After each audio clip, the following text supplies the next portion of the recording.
It was actually a bit awkward when we got there because we were sitting in these chairs kind of like this, and I guess the guy who was showing us around was asking us questions and we were all, at first, like, not wanting to answer. I think we were a little scared. I think we were also very tired, but once we started walking around the exhibits, that changed very quickly. But it lent a sort of nuance to the region. If you're looking at the news now, you know how the rising conflict you see, right? And it's very scary. And so seeing through art and through culture, the community is actually coming together and seeing commonalities, I think, was so impactful and powerful to us moving forward in the trip. As you can tell from their smiles, they had a pretty good time over there.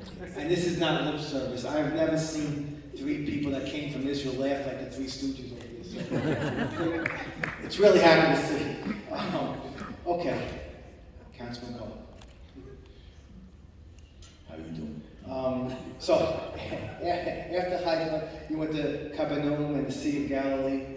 Also beautiful places. I think that every part of Israel, whether you go to the back end of an alley or you see the top of the mountain, is beautiful, because to me it's God's country, and God has blessed that country and that land. And that area is mostly known where Jesus held his ministry. Most biblical stories come out of that area. New Testament, Old Testament, just, stories, wonderful stories. So, as a member of the Christian faith, when you were there, did you feel what I know I would feel when I was there? Something special, what that meant to you to be in that particular place where 1,000 years ago, 2,000 years ago, the greats were walking?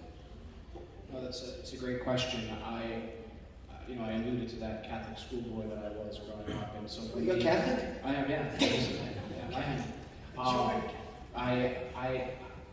I went into it being very interested in learning about modern Israel, like I said, but to walk in Galilee, in particular Capernaum, and we had a great guide throughout all of our travels, Avi, and he took us through Capernaum. It's the only place that we know for sure in the region where this is literally where a biblical event took place. Right? We were in the town where Jesus recruited the first of his apostles and launched into the Sea of Galilee for a couple of interesting trips in our New Testament, in the Christian Bible.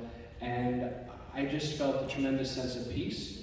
It probably helped that it was a beautiful cloudy day with the rays of sun just kind of breaking through the cloud cover and hitting the sea just in the right way. And it was just incredibly emotional for me. But at the same time, it was a stilling moment. It was a moment to really kind of just take stock of where I was and what that place meant in the history, not just of my life and my family's life, but the history of our civilization. And so it just kind of took my breath away, and I could do nothing but just reflect on the fact that I was there and how momentous it was, I think, for all of us as a group to be in that space. Amazing. Councilmember Hanks. I have to agree with Councilmember Carr. I mean, look, he's David. Okay, we'll call him David. Can we call you David?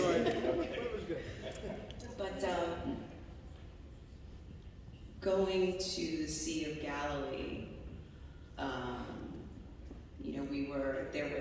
as everybody said, it was a very multicultural group, and I just remember in some of the pictures you'll see there of me, Councilmember Brooks Powers, and Councilmember Williams. We're just, and David was so correct, it's like you can hear a pin drop. It was this mist, and it was quiet and still, and we were all quiet and still. And you also have to recognize that even though we're colleagues in the council chambers, that we didn't have those kinds of connections to each other. So we actually learned about each other simultaneously while being on this trip and being emotional. And so being at the Sea of Galilee and taking the photographs, no one spoke. And it was emotional. We were sobbing. And we looked at each other and we got here. For us, it was our history, where we've come from, the Bible and what that meant, get us to the next day, what it meant to our parents, what it meant to our grandparents. And to be in that space as council members was just way heavy. It was very heavy. And I remember leaving, you know, totally sobbing and calling my mother and, you know, waiting for the phone to ring. You know, she goes, hello? And I said, Mommy, I'm at the Sea of Galilee. And she goes, do you know what time it is? So she shook me out of my space because it was heavy. It was something that was heavy that you really took stock, being present in a moment that was just out of this world, right? And so we quietly took pictures of one another. We quietly held each other's hands, and we shared this really deep moment with each other. And I think at that point, it was like, okay, we're in Israel. Councilman Derowitz, how are you?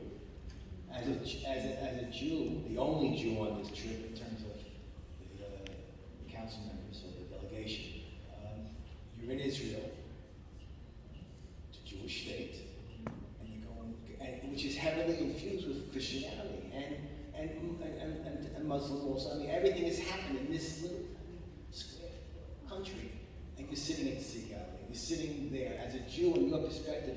What do you feel being there? Well, I'll tell you first, it's just one of like the basic Israel 101 things, is that Israel is so much more than a Jewish state. It is a Jewish state, but it is there for everyone. It's, you know, it's a democracy. There is so much history that we all share there, which on the one hand lends itself to so much conflict, because there's obviously fighting over it, but it also lends itself to the ability to connect with one another. And one of the things our tour guide did, Avi, who was referenced, was he gave David the Bible, New Testament, I guess it's called. There's a picture coming up, we're looking at a map. He lays out a map on the ground, and some of us, I was kneeling down looking at the map. He was pointing out the routes that Jesus took. I didn't tell you this, I probably should have. It's a little embarrassing. But David was reading and the text of the New Testament, and I'm Jewish, you know, Torah, Old Testament, whatever. But he was reading this text that had impacted his life. And I don't know what he was feeling at the moment, but somehow I spoke earlier about us connecting with one another. That was one of the moments where I felt a sort of, you know, deeper connection to you, like simply by reading that text in that space, it felt like you were opening up a part of yourself, and I felt sort of privy to that. So more so than the religious impact it had on me, the power of religion and history and its ability to, I guess, bring people together was something that I took away from that, and that's what I remember from the Sea of Galilee. So, sure.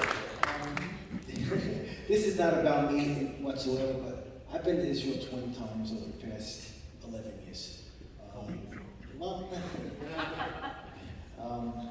I'm married to an Israeli. I'm a fifth-generation American on both sides of my family. The thought of going to Israel never entered my mind, ever. My wife would go there every summer, visit her family. My son went there. He studied there. I never went to go there. I'm an American. I want to go see Yankee games in the summer, not go to Israel. However, the first time I went is after my mother passed away. I went because I'm going to say I'm going to be the only one in my family and backwards to go to Israel. My grandparents never went. My parents never went. My uncles, aunts, cousins, no one ever went. I would be the first one. When I got off the plane, because I'm listening to all the heart, the feeling. You're not talking about Catholicism. You're not talking about Judaism. You're talking about your soul and what you felt being there. I was hysterical, crying off the plane. I got down on my knees. I did kiss the ground, and I felt that my family and their souls that are inside of me came out.